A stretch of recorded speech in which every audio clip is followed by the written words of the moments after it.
today? All right. All right. So I'm Michael Imhotep, founder of the African History Network, host of the African History Network show. I'm a talk show host, researcher, lecturer, writer, and historian. Some people listen to me on 9:10 a.m. Superstation WFDF for 7 years, or see me on Roland Martin Unfiltered every Friday. So I've been asked to do a presentation dealing with the case for municipal reparations, Okay. And you can come see me at the end. If you need any of my information, I got flyers specially made up for you all today. All right. Now, what I want to do in this presentation, hopefully everybody can see, is briefly, this is only 30 minutes. These are some key points that I want to deal with in this presentation. I speak across the country. I've spoken on multiple platforms dealing with reparations, including the California Reparations Task Force final report that came out June 29th, 2023. We'll briefly look at defining what reparations is, defining specifically with specificity what municipal reparations are, which is different than just general reparations, and why municipal reparations are a good option. But municipal reparations does not absolve the need for reparations at the federal level. We need both. What was Michigan's history of slavery? And that's important to understand, because even though slavery did exist in Michigan up until 1837, Michigan was not Mississippi or Texas or Tennessee or Alabama if you actually study the history. So it's a lot of things that happened after slavery ended in 1837 in Michigan, especially Detroit, that we definitely need to repair the damage of as well. Why did Michigan have such few slaves in comparison to Mississippi and Texas? Who has never heard of the Northwest Ordinance of 1787? Raise your hand. You never heard of the Northwest Ordinance of 1787. This is why it's important to understand history and law. And I spoke last Saturday for Phi Beta Sigma Fraternity Incorporated, my fraternity, Zeta Phi Beta Sorority Incorporated, our Black History Month celebration. And one of the things I talked about is history, economics, law, and politics. We have to understand all four: history, economics, law, and politics. I'll mention briefly the California Reparations Task Force. I'm gonna give you some sources in this presentation for you to do more research. Proper documentation ends all conversation. I tell people, you don't have to believe a word that I say. Go research this for yourself. Okay, you don't have to believe me. In Detroit's history of racism against African Americans. Okay, now when we look at this historically, the term reparations did not apply to slavery. Historically, when we talk about reparations, it was a levy on a defeated country, forcing it to pay some of the war costs of the winning countries. Reparations were levied on the Central Powers after World War I, 1914 and 1918, to compensate the Allies for some of their war costs. They were meant to replace the indemnities which had been levied after earlier wars as a punitive measure, as well as to compensate for economic losses. After World War II, 1939, 1945, the Allies levied reparations principally on Germany, Italy, Japan, and Finland. If we advance in history later, the meaning of reparations became more inclusive.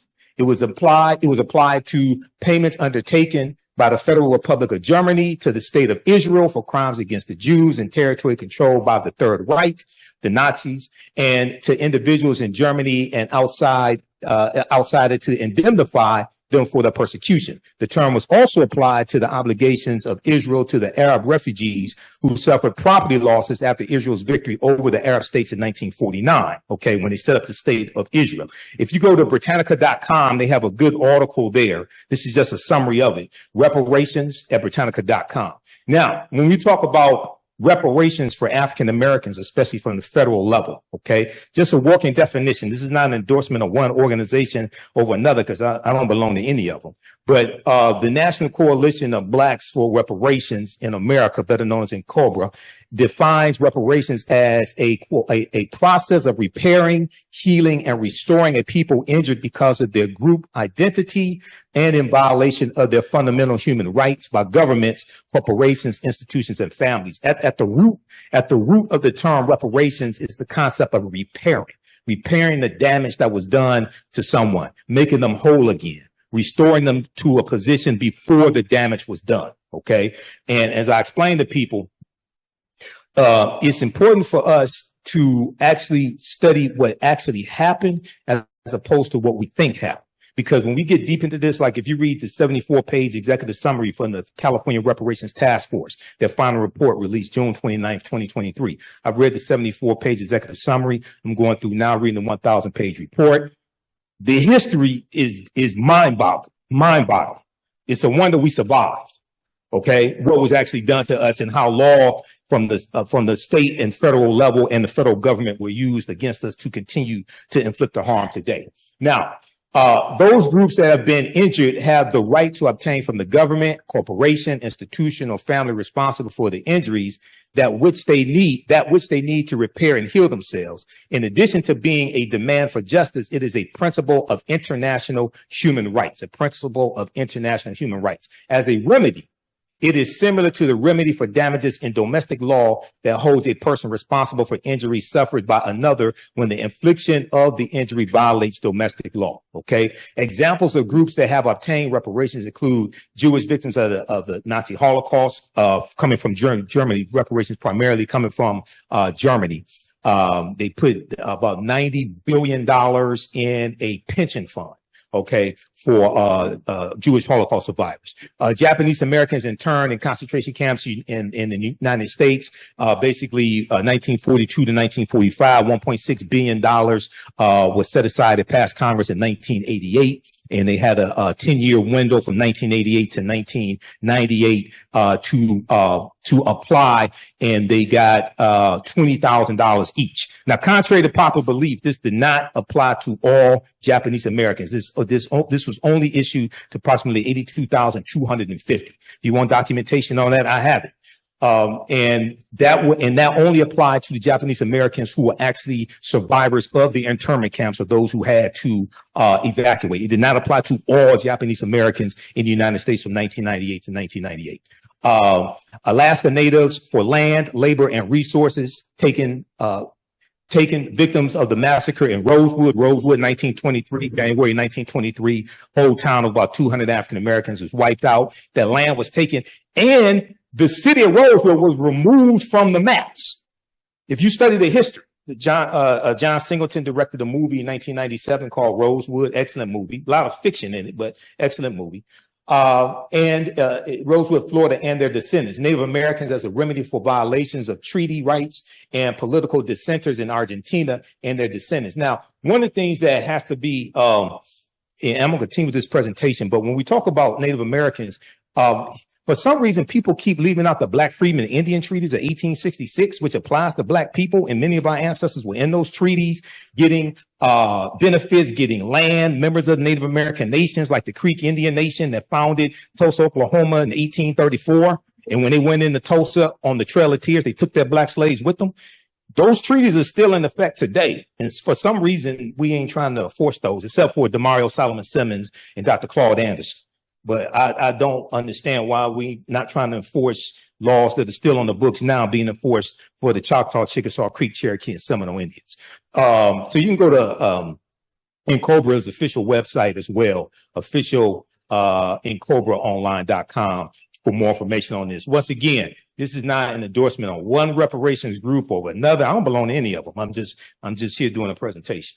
Okay, now, what are municipal reparations? Now, part of the confusion dealing with municipal reparations is probably one, because it's so new, and the city that led the way for municipal reparations at the city level would be Evanston, Illinois in 2021. I know Robin Ruth Simmons. I just interviewed her for the second time on the African History Network show Monday.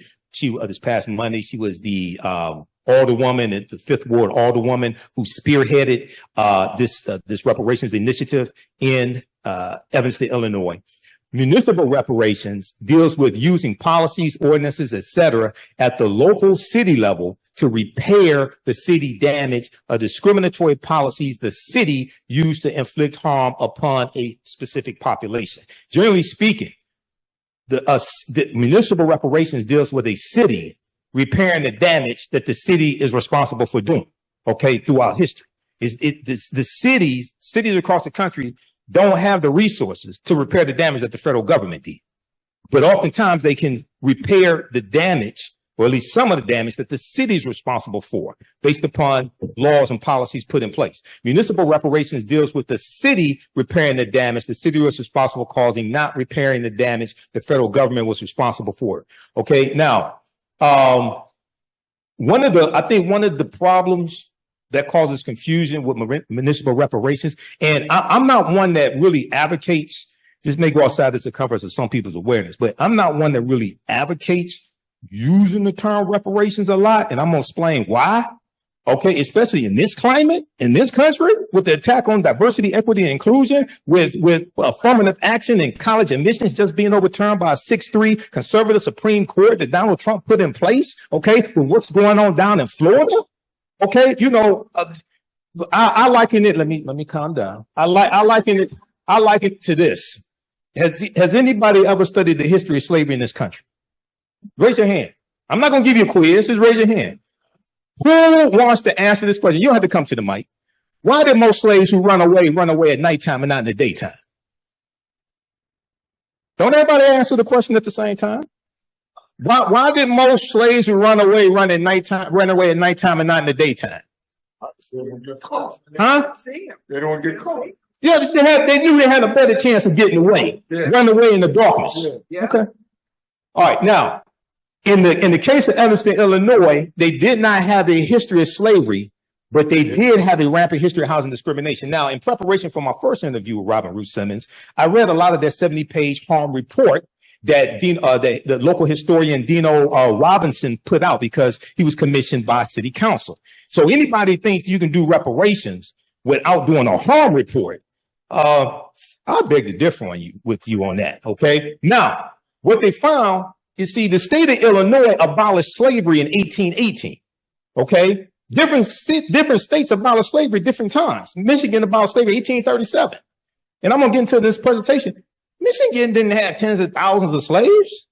1837 at best, Michigan had probably about 23. Yeah. In 1837, about 73 in 1773. Mississippi had 430,000 in 1860. So don't take this the wrong way, but I when I hear people, and I speak across the country, and I'm on platforms across the country, when I hear people talking about slavery in Detroit, yeah, the Underground Railroad, Second Baptist. My mother's a historian of the Underground Railroad. Yeah, it was slavery here. This ain't Texas. Texas had 250,000 slaves in June of 1865 when Major General Gordon Granger goes into Texas to deliver General Order Number 3, which is why you commemorate June 19th. We don't even understand the history of June 19th because that wasn't the last day. Delaware and Kentucky didn't abolish slavery till December 18th, 1865. Tennessee didn't abolish slavery till February 22nd, 1865. So Juneteenth is not the last day of slavery. And the Emancipation Proclamation didn't free the slaves either. That's another conversation.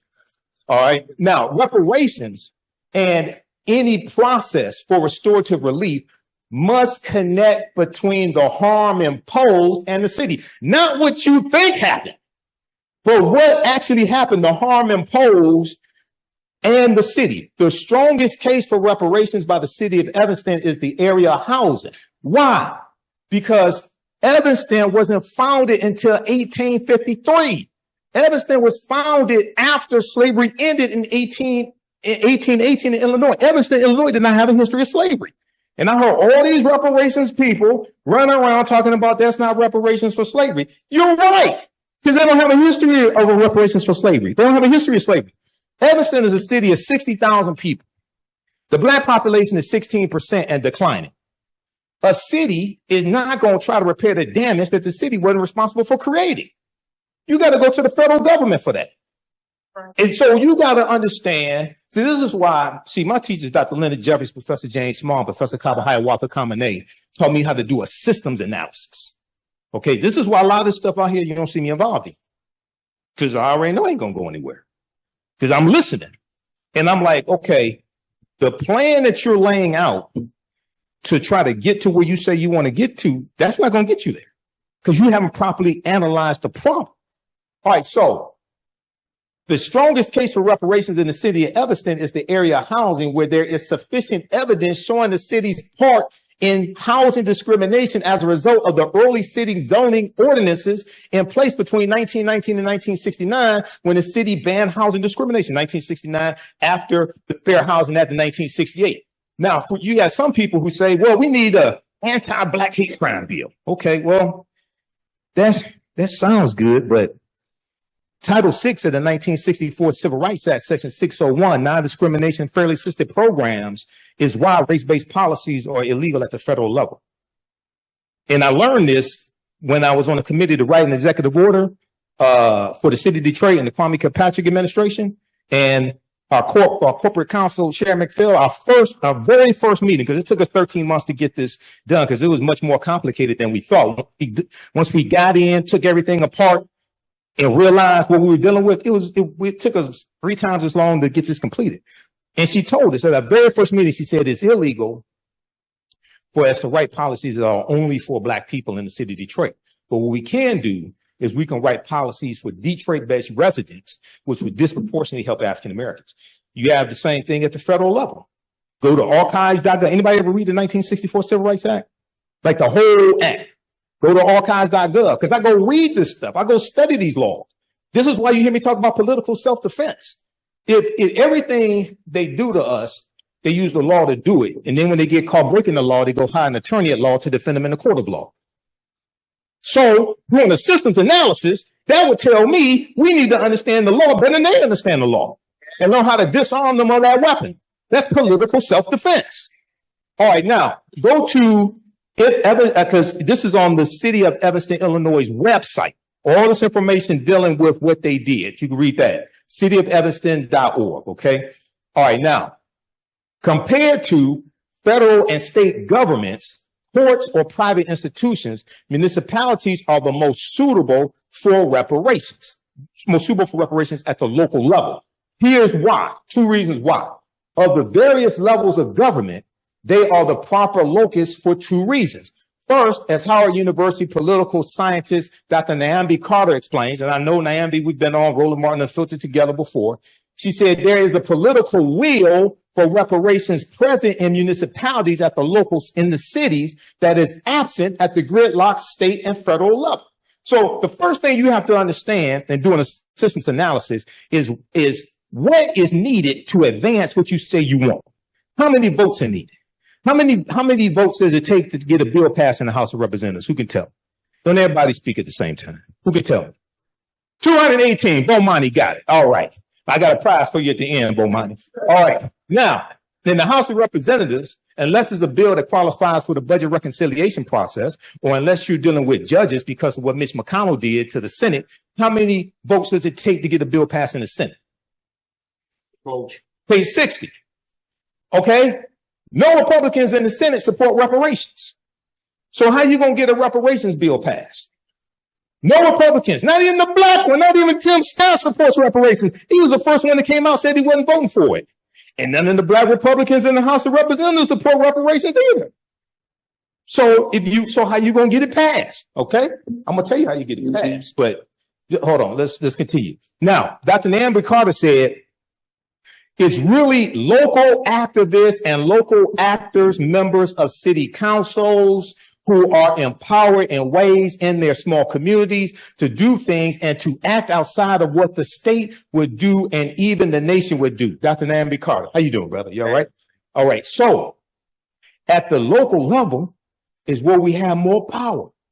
At the local level is where we have, so in the House of Representatives, there are 435 members in the House of Representatives. There's we make up only about 12% of the House, and we make up 3.5% of the Senate. And I say 3.5% because half the time Senator Tim Scott don't act like he's black. So you get so that's what you have in the Senate. Okay, but across the country, our city councils 60, 70, 80%. Okay, now the reason why they're in place is because African Americans organized and voted and put them in place. And many of them, like in the city of Detroit, saw that because black people were harmed by policies from the city of Detroit, it was their duty to use their political power to do something about their harm. Now, if you're black and you get elected and you don't do anything to help the people put you in office and repair the damage, then what the hell good are you? Okay, so that's why at the local level for municipal reparations, there's more power, and that's why there's been more movement. That does not mean we don't need repairing of the damage from the federal level. That means you're going to have to use another strategy, and it's not going to happen anytime soon. Okay, now, by contrast, former U.S. Representative, the Honorable John Conyers, introduced a reparations bill in every session of Congress from 1989 until his passing in October 2019. But these bills never came to a vote.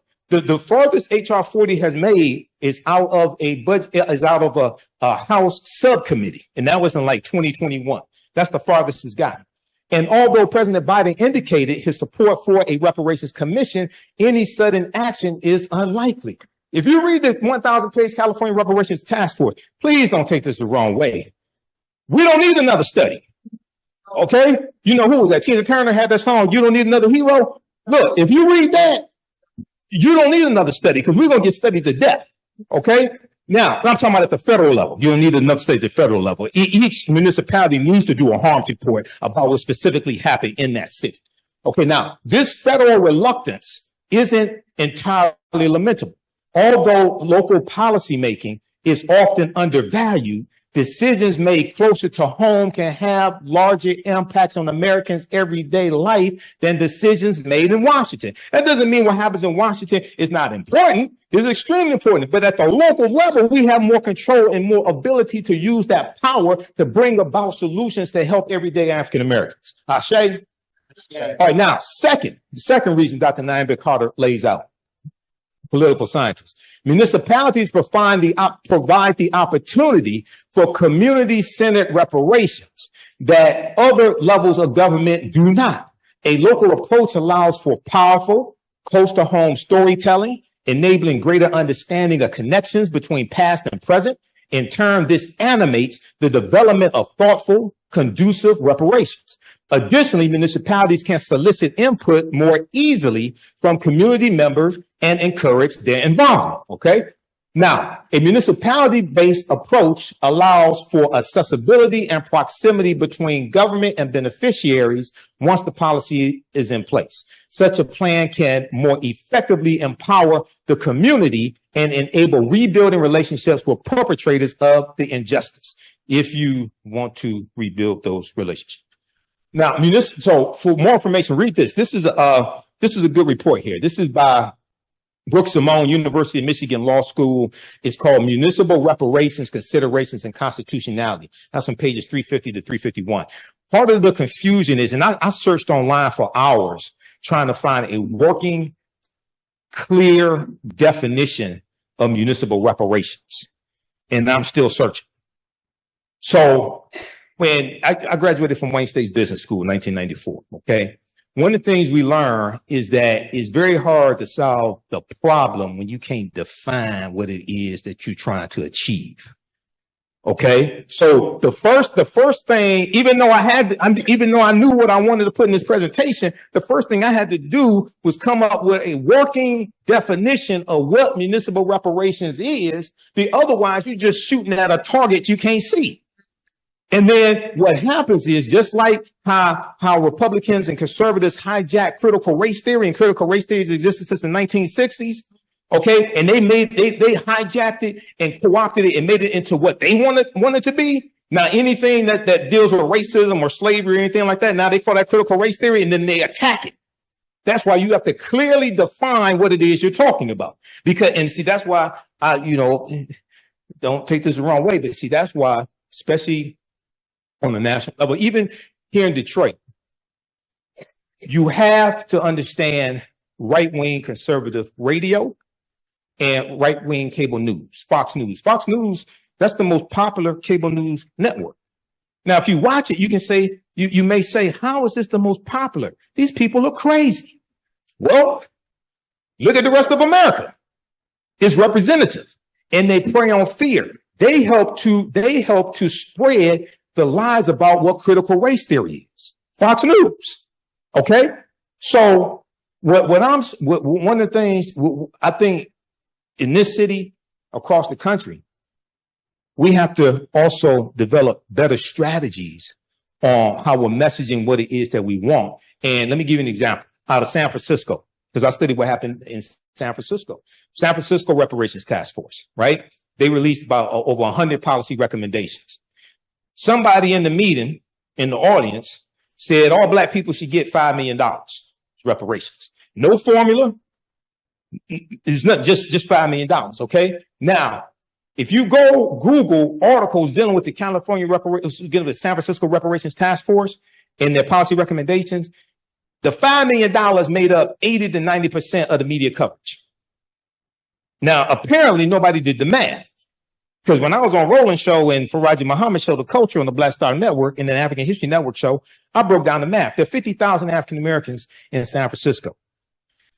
When they put together their stipulations, requirements, because see, the state of California also has a similar law like the federal government where race-based policies are illegal. That's why the California Reparations Task Force had to structure theirs based upon lineage as opposed to race, because it's illegal. And they want to make sure anything that gets passed by the state assembly does not get overturned in courts. Because if conservatives sued to overturn President Biden's executive order on student loans, and if you had Roe versus Wade overturned by a 6-3 conservative Supreme Court, you think there won't be lawsuits regarding this? Absolutely. When I talked to Robin Ruth Simmons 3 years ago, she said the way they structured it coming out of Evanston, it was structured to be able to withstand lawsuits, because she said they knew they were coming. So San Francisco, if 20,000 African Americans get $5 million, that's $100 billion. $100 billion is 7 times the annual budget of the city of San Francisco that has an annual budget of $14 billion and was facing a 2-year projected budget shortfall of $728 million. And African Americans are 6% of the population of San Francisco and 6% in the state of California. So I have the video because I talked about this on my show. There was one city councilman from San Francisco. He was interviewed by a local news station, and they were talking about the $5 million. And he said, you know, we got over 100 policy recommendations. I'll be happy to talk about those. The white newscasters wanted to talk about the $5 million. They wanted to deal with fantasy, because what they do is co-opt something, right? Make it into what they want it to be, and then attack it to make sure you don't get. This is how they've attacked critical race theory. Okay, critical race theory is not taught in K through 12, not according to Moms for Liberty, not according to Fox News. So we have to be careful of this. All right, Michigan's history of slavery. Well, I'm on time. Oh, Lord. Michigan's history of slavery, okay?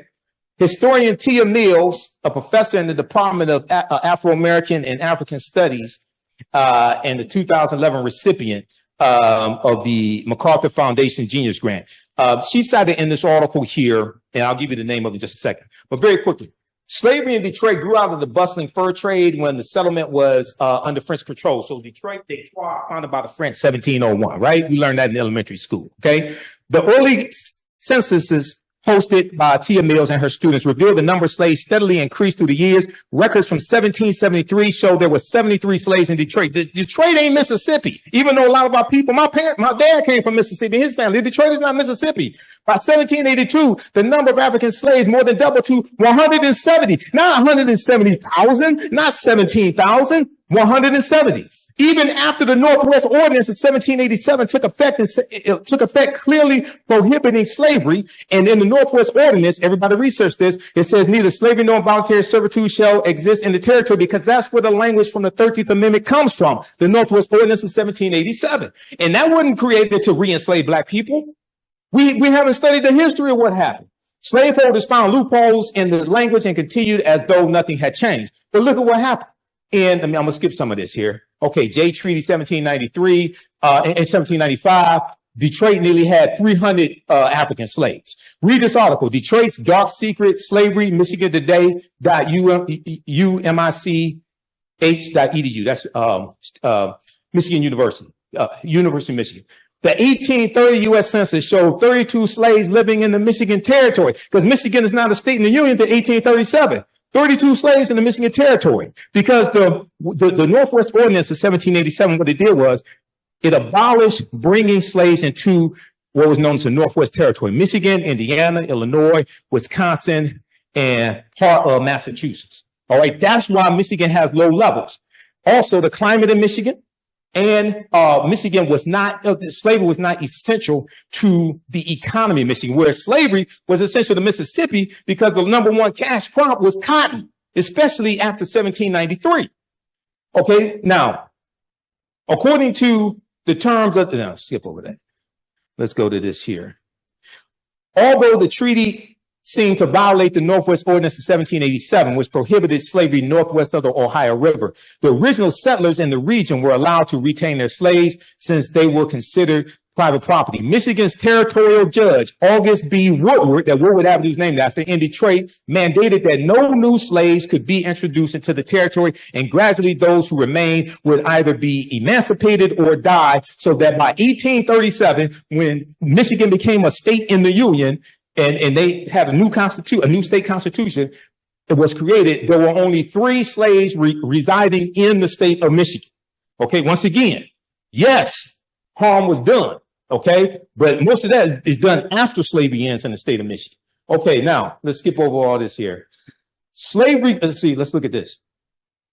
How many African slaves were in Mississippi? Let's compare Michigan to Mississippi. Slavery grew rapidly in Mississippi during the decades before the Civil War. Civil War 1861 to 1865.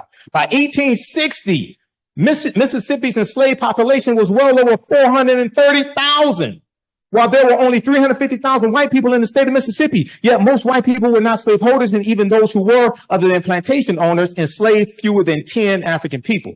The state's economy was primarily based on the production of cotton, especially after 1793, when Eli Whitney creates the cotton gin. You have copies of the cotton gin, and then 1803, you have the Louisiana Purchase that doubles the territory of the U.S. and gives the U.S. more land to plant crops, which increases the need for enslaved African people. Let's skip over that, the rest of it. What about Texas? We celebrate June 19th, Juneteenth. In Texas, slavery had continued as the state experienced no large-scale fighting or significant presence of Union troops. Texas was a safe haven for slaveholders, so there were very few battles during the Civil War in Texas. So slaveholders from Mississippi, Alabama, Georgia would take their slaves into Texas. Okay, Texas had 250,000 enslaved Africans in June of 1865. All right. Now, although emancipation didn't happen overnight for everyone, in some cases, enslavers withheld the information until the harvest season. The next harvest season, celebrations broke out among newly free Black people, and Juneteenth was born. Read this article from history.com, official website of the History Channel. What is Juneteenth? Juneteenth and slavery in Texas. Okay. Now, read this article here dealing with the California Reparations Task Force. There's a link in the article to the full report, as well as the 74-page executive summary. California Reparations Task Force releases final set of recommendations, June 29, 2023, CNN. Okay, now I'm going to skip over some of this here, skip over that. The task force the California Reparations Task Force hired a panel of experts, including economists, to calculate what Black Californians have endured. Through their formula, because they created a formula to do this. They determined that an eligible person could be owed up to $1.2 million. The formula includes dollars lost because of race-based health disparities, mass incarceration, housing discrimination, unjust land seizure, and other harms that have major impacts on Black Californians. California, even though they've identified somewhere between 1,500 to 4,000 enslaved people from 1850, when California becomes a state in the Union, to 1860. California ain't Mississippi, Texas, Alabama, Tennessee. California doesn't have a huge slave population either, but they have a deep history of segregation, housing discrimination, voter suppression, all those things, something similar to what happened here in the city of Detroit as well, and the state of Michigan. This is at archives.gov, Title VI of the 1964 Civil Rights Act, non-discrimination, fairly assisted programs, which is why race-based policies are illegal at the federal level. Now, some people say we need an anti-Black hate crimes bill. Well, first of all, the first hate crimes act in the history of this country was signed into law in 1968 by President Lyndon Baines Johnson. It was part of the Fair Housing Act, and it's part of the modern day civil rights movement, largely for African Americans. Okay. Secondly, people forget somehow the Emmett Till anti-lynching bill, which was the first anti-lynching bill in 122 years. This is Representative George Henry White in 1900, who's the only Black man left in Congress. Okay. Presented the first anti-lynching bill. Okay, now, there's a good article from NBCnews.com that talks about local reparations as well. Reparations gained historic momentum in 2023 because of California's efforts Read that at NBCnews.com. Now, here's why I don't use the term reparations for what we want. 2/3 of Americans are against reparations. There's a Pew Research study that was done in 2021. Read this article here, Associated Press, apnews.com, February 24, 2023. Japanese Americans want redress, fight for Black reparations. Because you have some Japanese Americans who were siding with African Americans to get some type of redress restitution. Only 30% of U.S. adults surveyed by the Pew Research Center supported reparations for slavery in some way for descendants of formerly enslaved people, 77% of whom were Black Americans. Surprise, surprise, surprise. Support among Latinos and Asians were 39% and 33% respectively, and white Americans had the lowest rate of support at 18%. I think a lot of them watch Fox News. All right, now, one of the things that has to happen, yes, you have to have a harm report. That is extremely important. But two, focus, and I deal with this in my presentations, focus on present day structural inequities as opposed to just focusing on slavery, because present day structural inequities are the legacy of slavery. You have to deal with the laws and policies that were put in place that brought you to where you are and inflicted the harm. You can trace that back to slavery, Jim Crow, segregation. But many people mean well, but when I hear people just keep talking about slavery, slavery, slavery, I'm like, have you studied history from 1865 to like 2024? And what was put in place? Show how these policies are beneficial for everyone, not just African Americans, since most of the people that got a vote on this, especially at the state, in the state legislature, okay, at the federal level, most of the people got a vote on this are not African Americans. So when you can show how these policies are also good for Americans, because policies that are good for African Americans are good for America in general, period. Okay. Now, last piece of evidence. Read this here, and I'm gonna sit down and shut up. Okay. All right. Now, California Reparations Task Force, unprecedented. They lay out unprecedented reparation, unprecedented history of 150 years of anti-Black harm. Okay. And if we look here, the California report covers not just the immediate impact of enslavement, 246 years in the U.S., but also the harms of decades of political neglect, finding that there has been sustained damage to generations of Black Americans. The damage has had a lasting effect on the political, economic, social, physical, mental, and cultural well-being of Black people. Now, what they do, they break it down into 12 harms. They tell you in the executive summary and the introduction, it's more than 12 harms that have happened, but they focus on the 12 harms. They lay out the history of what happened, and then the 115 policy recommendations are designed to repair the damage of the 12. Enslavement, racial terror, political disenfranchisement, housing segregation, separate and unequal education, racism and environment and infrastructure, pathologizing the Black family, control over creative, cultural, and intellectual life, stolen labor and hindered opportunity. So a lot of that deals with in prisons, especially privatized prisons. Okay. Now, California did abolish privatized prisons right around 2020. Okay. That passed the state legislature and signed into law by Governor Gavin Newsom. 10, an unjust legal system. 11, mental and physical harm and neglect. 12, the racial wealth gap.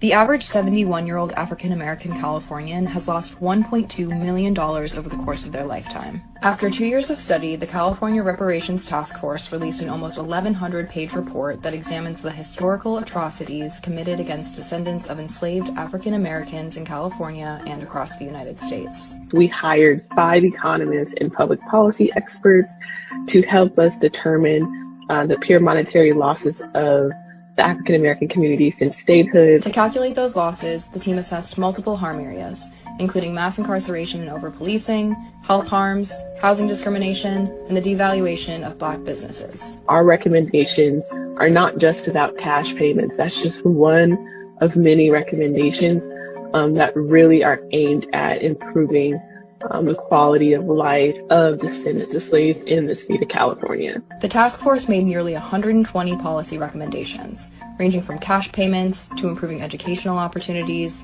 to increasing access to green spaces in African American communities. Under international human rights law, there are 5 forms of reparation. So compensation or cash payments is just one, necessary element. But there's also 4 other elements like rehabilitation, so that can look like free healthcare, establishing wellness centers in African American communities, restitution, satisfaction. So that looks like a formal apology, for instance, for California's role in slavery and exclusionary public policy after slavery. And then the fifth form of reparations is guarantees of non-repetition. So that gets at more structural and policy reform. If you thought California didn't have enslavement, you're not alone. Moore says it's a common misconception. And while California was admitted to the Union in 1850 as a so-called free state, there were over 2,000 Black people who were enslaved in California.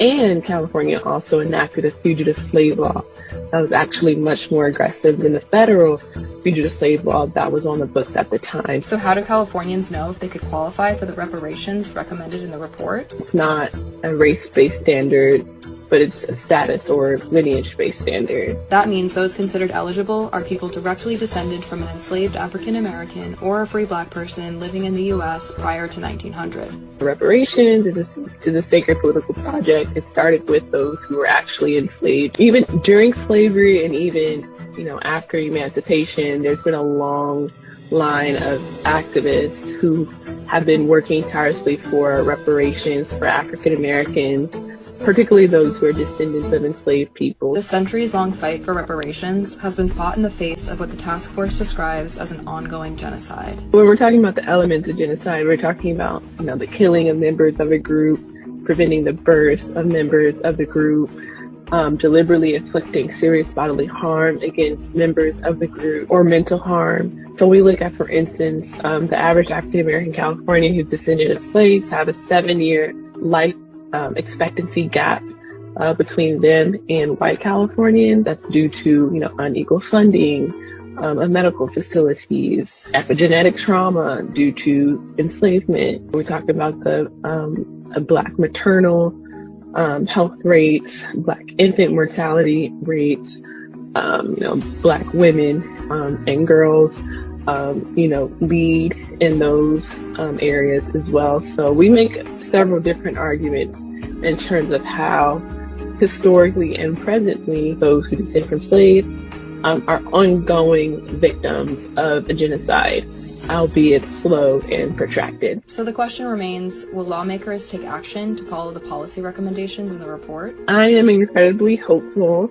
that state legislators will do the right thing and study our report with an open heart and mind, and by the end of 2024, early 2025, you'll probably see some reparations legislation being introduced by these state legislators. Okay, now, Detroit's history of racism. If we look at 1930, the housing crisis, African Americans in the city of Detroit was systemically shut out of the housing market due to structural racism. Redlining played an integral part in the housing crisis. 1940, 80% of Detroit residents abided by racial covenants. So that was written into the deeds of homes that the homeowner could only sell their home to non-African American people, non-Negroes, white people. Okay. And that locked us out, many of us, from buying homes and accumulating wealth through the increase in the value of the home. Okay, now, 1943 race riot, June 1943, during World War II, up and down Woodward Avenue, 1943 race riot, I-375, removal of Black Bottom, sanctioned police brutality, 1967 rebellion. That wasn't a riot, that was a rebellion. And we have rebellions all across the country. 1990, 1995, takeover of Detroit public schools, Detroit bankruptcy as well, also over-assessing on property taxes. And when you study the history of that, that's one of the ways our land has been stolen from us. Yeah. I got an article from the Washington Post dealing with African Americans. The value of our property taxes are oftentimes over-assessed, okay? And this has happened across the country. All right, now, lastly, this article right here, this proves my point here. This is a study from Citigroup Bank. Racism has cost the U.S. $16 trillion. This article is from CBSNews.com, September 23rd, 2020. This article deals with how over a 20-year period of time, not 246 years, just from the year 2000 to the year 2020, racism has cost the U.S. economy $16 trillion.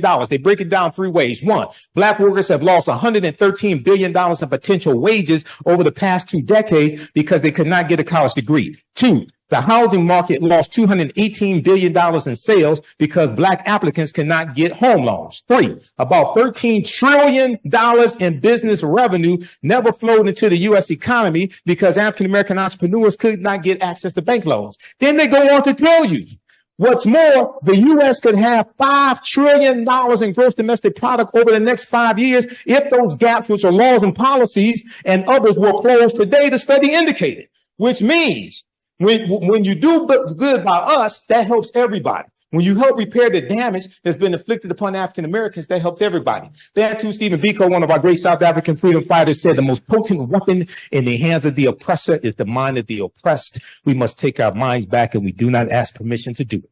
All right, that's going to do it. I'm going to wrap up there. From Imhotep, Asante Simon, thanks for your attention. Real quick, Michael, you had an announcement real quick. Go. Yeah, join me Sunday, June 30th, 2024 for my new 10-week online course, Black Resistance Movements from the Haitian Revolution, U.S. Civil War, Civil Rights Movement, Black Power Movement, 1800 to 1968. Most importantly, we look at how we fought back against white supremacy and racism, the various ways we did that. Visit my website, AfricanHistoryNetwork.com, AfricanHistoryNetwork.com. Register today, watch the class live or on demand. We'll see you in class. Thanks, all right, Roland. Thanks a bunch. And again, folks, we'll see y'all tomorrow from the Poor People's Mass Assembly here in the nation's capital. Join me Sunday, June 30th, 2024, 4 p.m. Eastern Standard Time for my new 10-week online history course, Black Resistance Movements from the Haitian Revolution, U.S. Civil War, Civil Rights Movement, and Black Power Movement, 1800 to 1968. Visit my website, AfricanHistoryNetwork.com, AfricanHistoryNetwork.com. I'm historian and national political commentator Michael Imhotep. You see me on the African History Network show and Roland Martin Unfiltered, as well as a Reba Martin show on KBLA 1580 AM. This class looks at history chronologically from 1800 through 1968 to 1971. And we look at what leads up to the Civil War taking place. We look at the Reconstruction era, 1865, 1877, the Jim Crow era, World War I, World War II, Great Migration, Civil Rights Movement, Black Power Movement, and to get a better understanding of the different ways African Americans fought back against white supremacy and racism, how we fought back through armed resistance, how we fought back through economic empowerment and business ownership and the cooperative economics movement, how we fought back when it came to the labor movement and in the courts and legal strategies, court cases, etc.